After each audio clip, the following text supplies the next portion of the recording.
Last week, The Guardian reported that a Swedish firm has trained the crows of Stockholm to pick up discarded cigarette butts.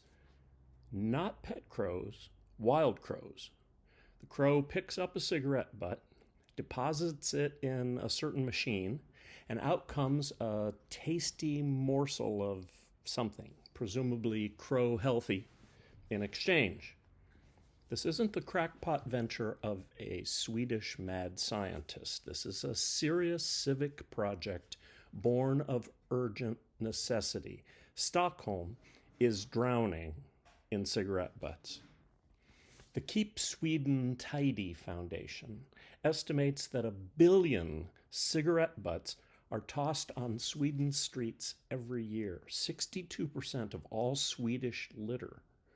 Cost of cleanup? More than $8.70 for every 100 cigs. Of course, you have to pay for all that crow food, so yes, it does cost something to rig a big cig gig, but the crows apparently work cheaper than members of the Swedish Street Cleaners Union, because with the butt for a bite machine, the cleanup cost comes down to something like $2.17 for 100 cigs, $2.18 tops. Scientists say adult crows are as smart as 7-year-old humans.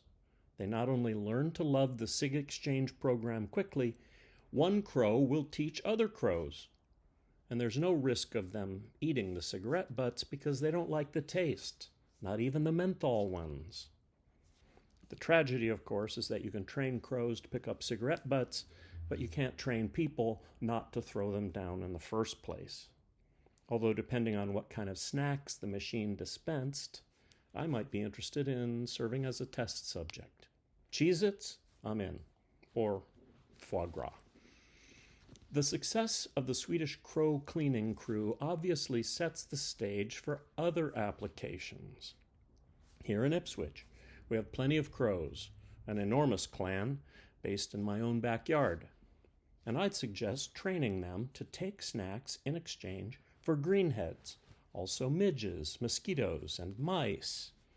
Depending on the size of the crow, there are some noisy dogs we might add to the list. But if crows are so smart, let's consider broader projects. Let's train them to salt icy roads, fill potholes, listen to the police scanner, and peck out reports for the local press. It couldn't happen overnight, of course. Training takes time, and of course you have to find the right crow for each job. Not every crow will be keen on taking a bite of fried clam breading in exchange for doing school crossing duty. But as more crows discover the natural joys of the open market, I believe others will flock to new opportunities.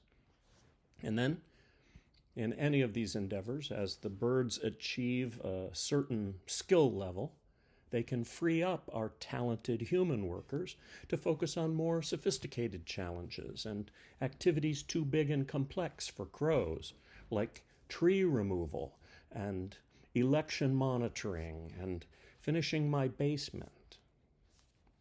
There are other smart members of the animal kingdom, of course. If crows pay off, we could move on to other species. The next time our town faces an existential crisis, the ocean rising due to climate change, soul-crushing overdevelopment, drive-thrus at eating establishments, no worries, we can just convene our best and brightest to figure out how to solve the problem. Our smartest rat, our shrewdest pig, and our exceedingly clever octopus. Or simply pull together several of our standout second graders.